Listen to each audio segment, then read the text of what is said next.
नमस्कार, city big news देख रहे हैं आप और मैं हूं आपके साथ साक्षी सोनी। मेरे पीछे की मौसम की तस्वीरें आप लोग लगातार देख पा रहे होंगे, जहां पर आपको दिखाई दे रहा होगा कि कहीं ना कहीं धुंध जो है अब बढ़ने लगी और मौसम का मिजाज जो है अब बदलने लगा है। हालांकि अगर बात की जाए दिसंबर महीने की, तो दिसंबर महीने के शुरुआत में नहीं बल्कि बीच के अंदर से धुंध आना शुरू होती है, यानी कि 10 से 15 दिसंबर के बीच में।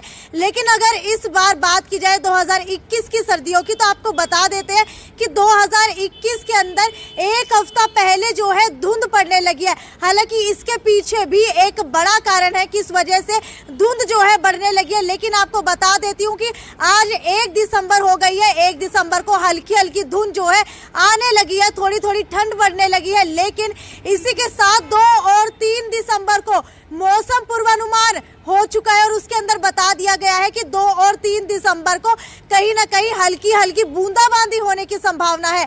और अगर बात की जाए 4 दिसंबर की, तो 4 दिसंबर से धुंध की चादर जो है पूरे हरियाणा के ऊपर गहराने लगेगी। हालांकि तस्वीरें आपको दिखाना चाहूंगी, तस्वीरें किस तरीके की आप लोगों के सामने निकल करके आ रही है। और ये तस्वीरें आप लोग देख पा रहे हैं हिसार की, जहाँ पर धुंध जो है अब बहुत ज्यादा गहराने लगी है। हालांकि इसके पीछे की बड़ी वजह आपको बता देती हूँ कि अगले 4 दिनों में 3 अलग अलग दिशाओं में 3 मौसमी सिस्टम बनने की वजह से देश के विभिन्न इलाकों में भारी से बहुत भारी बारिश और पहाड़ों पर बर्फबारी होगी। दक्षिणी थाईलैंड और म्यांमार में विकसित हुआ कम दबाव का क्षेत्र मंगलवार को अंडमान सागर में दाखिल हो गया और ये धीरे धीरे पश्चिम उत्तर पश्चिम दिशा में बढ़ रहा है। 2 दिसंबर को इसके डिप्रेशन में बदल जाने की संभावना और इसके अगले 24 घंटों में ये चक्रवाती तूफान में तब्दील हो जाएगा। आपको बता देती हूँ कि बंगाल की खाड़ी में जो है ये एक तूफान बन रहा है, जिसको एक नाम भी दिया गया है। नाम आपको बता देती हूँ कि एक जवाद नाम जो है इस तूफान को दे दिया गया है। जवाद तूफान बंगाल की खाड़ी में बनने की संभावना है और तूफान के नाम जो है पहले से ही तय होते हैं। कुछ समय पहले आपने देखा था एक और चक्रवाती तूफान आया था जिसका नाम गुलाब दिया गया था।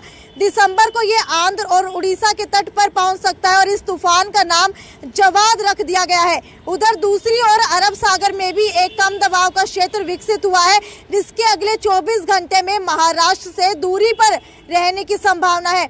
इसके अलावा पाकिस्तान की ओर से एक पश्चिमी विक्षोभ भारत की ओर बढ़ रहा है, जो 4 दिसंबर की रात उत्तर पश्चिम में दस्तक दे देगा। पश्चिमी तट पर अरब सागर में बने सिस्टम से चलते गुजरात और मध्य महाराष्ट्र में बुधवार और बृहस्पतिवार को भारी बरसात होने की संभावना जताई गई है। खासकर सूरत और नवसारी में भारी बारिश होने की संभावना जता दी गई है। तो इसी को लेकर के हरियाणा का क्या मिजाज रहने वाला है? तो वहीं 2 और 3 दिसंबर को पश्चिमी मध्य प्रदेश, पूर्वी राजस्थान, हरियाणा, पश्चिमी उत्तर प्रदेश और दिल्ली में बारिश गणित के साथ बारिश होने की संभावना है। दक्षिणी पूर्वी राजस्थान में 2 दिसंबर को भारी से बहुत भारी बारिश हो सकती है और जबकि उत्तराखंड और हिमाचल में 2 और 3 दिसंबर को भारी बर्फबारी और भारी बारिश होने की संभावना जता दी गई है। हालांकि लाइव तस्वीरें मैंने आपको हिसार के PLA की दिखाई है, जहां पर धुंध आप लोग देख सकते हैं कि कितनी गहरी हो गई है। अगर AQI लेवल की बात की जाए तो लगातार दिवाली के बाद से AQI लेवल बढ़ रहा था, जिसके अंदर अब गिरावट महसूस की जाएगी, क्योंकि जो धूल के कण होते हैं वो निचले एटमॉस्फेयर के अंदर कहीं ना कहीं ठहर जाते हैं, जिसकी वजह से AQI लेवल जो है लगातार बढ़ने लगता है। लेकिन जैसे ही तेज हवाएं चलती हैं और कहीं ना कहीं बूंदाबांदी होती है तो ये AQI लेवल के अंदर गिरावट आने लगती है। अब कुछ ही समय के अंदर AQI लेवल के अंदर भी गिरावट आने लगेगी और धुंध जो है लगातार बढ़ने लगेगी। आपके शहर के मौसम का क्या है मिजाज, ये मुझे नीचे कमेंट सेक्शन के अंदर लिख करके बताइए। ये थी साक्षी सोनी की report, city big news bureau Hisar.